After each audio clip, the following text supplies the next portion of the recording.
Most cities are remembered for their magnificent monuments, the Eiffel Tower in Paris, the Colosseum in Rome. But London, the greatest city of its time, was saved by something no one ever wanted to see. In the mid-19th century, London was the epicenter of the world. It was a sprawling metropolis, powerful, wealthy, and expanding at a dizzying speed. Yet, beneath its grand facade, a deadly secret was festering. The city was rotting from the inside out. With no proper sanitation, London's streets were rivers of filth. And all of it, every last drop of human waste, flowed directly into the River Thames, the very same river that supplied the city's drinking water. The result was a recurring nightmare. Cholera, a terrifying and swift disease, swept through the population in devastating waves. It didn't just kill individuals, it erased entire neighborhoods in a matter of weeks. The air itself seemed to carry death. As the body count rose, city officials did what they often do best. They argued, they delayed, and they denied any responsibility. While politicians debated theories and costs, Londoners died in their tens of thousands. Then, in 1848, the plague returned with a vengeance. The public's fear finally boiled over into raw, unfiltered anger. The city was on the brink of collapse. And that's when a quiet, unassuming civil engineer stepped out of the shadows and into history. His name was Joseph Bazalgette. He wasn't a politician, a doctor, or a celebrity. He was a man of logic, a believer in structure, and a visionary who thought not in years, but in generations. Bazalgette didn't look at the city from above. He studied it from below. He mapped the underground chaos, followed the foul streams of waste, and meticulously traced the pathways of the disease. His investigation led him to a conclusion that was as simple as it was revolutionary. London didn't need another temporary fix or a small-scale patch. It needed a complete, radical reinvention of its hidden anatomy. What he proposed was audacious, a vast, interconnected network of sewers, stretching for over 100 miles. These wouldn't just be pipes, they would be massive underground arteries designed to carry the city's waste far away, to be safely discharged into the sea. His plans were on a scale no one had ever imagined. The tunnels were to be larger than necessary, the materials far more robust than any regulations required, and the entire system was engineered to serve a city far larger than the London of his day. The establishment balked. Officials called his vision excessive, unrealistic, and a colossal waste of money. They pushed back, trying to scale down his ambition. But Bazalgette was quietly defiant. Faced with resistance, he did something remarkable. He didn't engage in public shouting matches or political maneuvering. He simply over-engineered everything, secretly. He ordered wider tunnels, specified stronger bricks, and laid foundations built not for decades, but for centuries. He knew that what he was building had to outlast the politicians who opposed him. He didn't argue, he just built. For years, his work progressed slowly, underfunded and underappreciated. But in the summer of 1858, nature intervened. A blistering heatwave descended on London, cooking the polluted Thames into a thick, putrid soup. The stench was so overwhelming, so physically sickening, that it became known as the Great Stink. It wasn't just a smell, it was an assault. It crept through the city, and finally, it breached the one place that had been immune, the Houses of Parliament. Lawmakers, who for years had ignored the suffering of ordinary citizens, were suddenly gagging at their desks. They tried to soak their curtains in chloride of lime to mask the odor, but it was useless. The very air in the halls of power was toxic. They could no longer debate or delay. The crisis was literally under their noses. And in that moment of desperation, Joseph Bazalgette's radical plans were approved almost overnight. Not because the politicians suddenly admired his genius or his foresight, but because they were suffocating. They had no other choice. The system Bazalgette built transformed London. It cleansed the Thames, banished cholera, and allowed the city to grow and thrive. Today, more than 150 years later, his Victorian sewers still form the backbone of London's sanitation system, a hidden masterpiece of engineering and a testament to one man's quiet, stubborn, life-saving vision. It's a powerful reminder that sometimes, the most important heroes are the ones working silently beneath the surface, building a future they may never see, but that we can't live without. When Parliament finally approved the project, they didn't really understand what they were getting into. They handed Joseph Bazalgette a task that no one had ever attempted. He had to rebuild London, but without stopping London. The city couldn't just hit pause. Trade had to keep flowing. People had to live their lives right above the massive construction site. Beneath their very feet, Bazalgette began to dig. The plan was for more than 1,300 miles of sewers. These weren't just pipes, they were massive brick tunnels, some so large you could comfortably walk through them. And remember, this was an era with no modern machines, no computers, and certainly no safety standards. Everything relied on meticulous mathematics, hard-won experience, and pure instinct. Thousands of workers descended into the earth, laboring in the dark and damp. Most of their names are lost to history. Tragically, some of them would never return home. Progress was painfully slow, and the costs spiraled out of control. City officials were constantly complaining. They demanded smaller tunnels, cheaper materials, and faster results. But Bazalgette stood firm. Quietly, and with deliberate intention, he ignored them. He did something that seemed crazy at the time. He recalculated the projected population growth of London, and then he doubled his own estimates. He designed pipes large enough for a city far, far bigger than the one he saw around him. His reasoning was stark and simple. If this system fails, people die. He knew that cutting corners meant risking lives, and he refused to do it. Then, disaster struck. In 1861, a major section of the sewer collapsed, burying workers alive. Construction screeched to a halt. The press was ruthless, attacking him from all sides. Politicians demanded his resignation.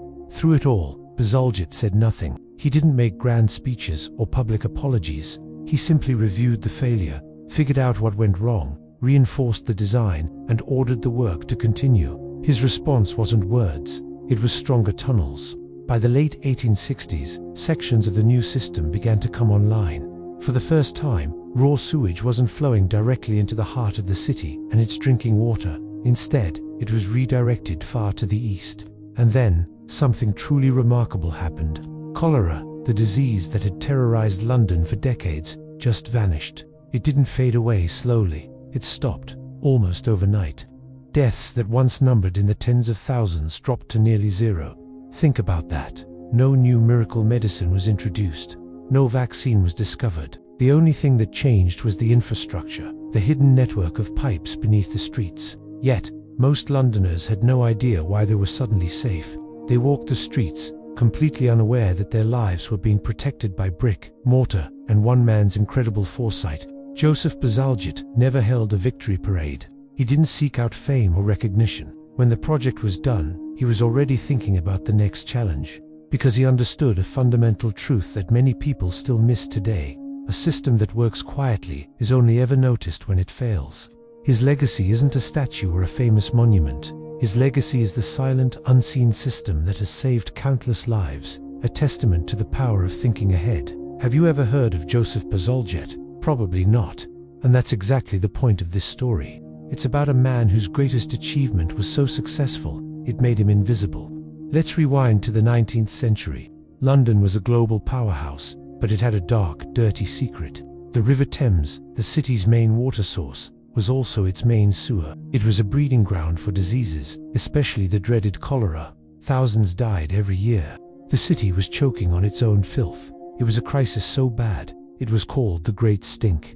Politicians debated, doctors argued, but no one had a real solution. Until a quiet, unassuming engineer named Joseph Bazalgette stepped forward with a plan so audacious, so massive, it seemed impossible. He proposed building a new, underground world beneath London. A network of over 1,000 miles of interconnected tunnels and sewers, designed to intercept the city's waste and carry it far away from the Thames, out to the sea. This wasn't just about digging a few ditches. It was a monumental feat of engineering. Bazalgette had to account for the flow of every street, the slope of every pipe, and the pressure of a growing city above. He worked with groundbreaking materials like Portland cement and obsessed over every detail. His team toiled for years, often in dangerous conditions, moving millions of tons of earth, laying brick by brick, deep below the bustling streets. Many thought he was crazy. The scale was unprecedented. But here's where Bazalgette proved he wasn't just an engineer. He was a visionary. When designing the system, he looked at the largest population estimates he could find, doubled them, and said, "We'll build for that." He calculated the pipe diameters needed, and then doubled them again, just to be safe. He was building not just for his London, but for a London of the future, a city he could only imagine. As the system came online, something remarkable happened. The cholera outbreaks stopped. The great stink vanished. The Thames began to heal. London could breathe again. The city was saved. And what happened to Joseph Bazalgette, the man who engineered this miracle? He faded into the background. As the city returned to normal, as new buildings rose and commerce boomed, people forgot about the filth and the fear. And when a danger disappears, so does the memory of the person who removed it. Bazalgette never sought the spotlight. He didn't write memoirs or give grand speeches. He just went back to his desk, checking calculations and inspecting tunnels, ensuring his creation would last. He was eventually knighted in 1875, but it was a quiet affair, with little public fanfare. Most people still had no idea what he had truly accomplished. His greatest achievement was also his greatest curse. Because his system worked so perfectly, because it never failed, it never called attention to itself, or to him. It just worked, silently, invisibly, beneath everyone's feet. When Bazalgette died in 1891, there were no grand monuments erected in his honor. No national days of mourning. There was only clean water, only silent tunnels, and generations of Londoners who would live long, healthy lives without ever knowing his name. But here's the incredible part. Today, over 150 years later, the core of London's sewer system is still the one Joseph Bazalgette built. His visionary tunnels still carry the waste of millions of people every single day. Modern engineers who study his original plans are still in awe. His calculations remain flawless. The system has survived floods, 2 world wars, and a population that has exploded far beyond what anyone in his time could have predicted. Bazalgette's story is a powerful reminder that some of the most important contributions to our world aren't made by loud voices or famous faces. They are made by quiet, dedicated people working diligently in the background. Their legacy isn't found in statues or headlines, but in the very fabric of our daily lives, in the clean water we drink, the safe cities we live in, and the disasters that never happened. So the next time you turn on a tap, think of the invisible infrastructure beneath your feet, and the unsung heroes like Joseph Bazalgette, who dedicated their lives to building a better, safer world for all of us. He never tried to control how history would remember him. In fact, he seemed to believe his work spoke for itself, even if no one was listening. His name was Joseph Bazalgette, and the story of what he built is one of the greatest, yet most overlooked, engineering triumphs in modern history. It's a tale of foresight, controversy, and a quiet, stubborn genius who changed the world by going underground. To understand Bazalgette's achievement, you first have to understand the nightmare that was mid-19th century London. The River Thames, the city's heart, was an open sewer. Cholera outbreaks were devastating, killing tens of thousands. The smell was so overpowering that in the summer of 1858, known as the Great Stink, Parliament had to douse its curtains in chloride of lime just to conduct business. London was literally choking to death. This is where Joseph Bazalgette enters the picture. A civil engineer with the newly formed Metropolitan Board of Works, he was tasked with an almost impossible mission: to save London from itself. The popular solution was to simply patch up the existing sewer system, a cheap and easy fix. But Bazalgette saw a bigger picture. He didn't just want to solve the problem for his generation, he wanted to solve it for generations to come. He proposed a breathtakingly ambitious plan, a brand new 82-mile network of intercepting sewers that would run parallel to the Thames, capturing waste before it reached the river and diverting it far downstream to be treated and released into the sea. This wasn't just a repair job, it was a complete reimagining of urban sanitation. The scale was immense. His team would need to excavate 3.5 million cubic yards of earth and use 318 million bricks. It was the largest civil engineering project the world had ever seen. Of course, a plan this grand faced enormous opposition. The cost was astronomical, over £4 million, which is billions in today's money. Critics called it wasteful, excessive, and unnecessarily elaborate. Why build tunnels so large? Why plan for a population that didn't even exist yet? They accused him of over-engineering, of building a cathedral when a shed would do. But Bazalgette held his ground. He famously took the most generous population growth estimates of his time and then doubled them, just to be safe. He calculated the pipe diameter needed for that future population, and then declared, well, we're only going to do this once, and there's always the unknown. He made them even bigger.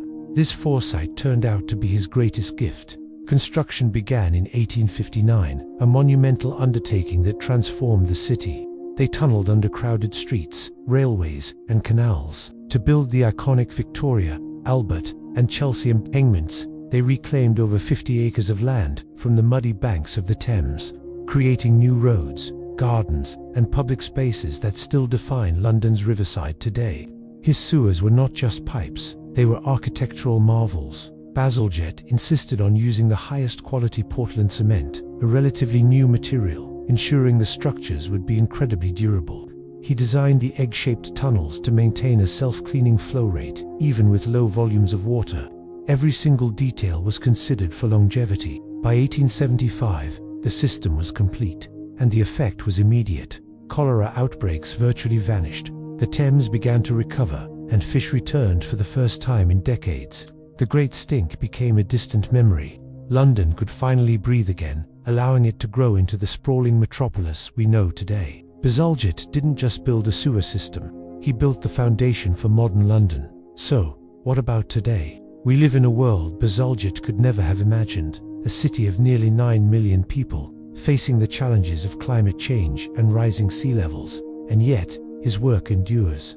Much of London's modern sewage system still flows through the very tunnels he designed in the 1800s. They aren't treated as ancient relics, they are active, essential parts of the city's infrastructure.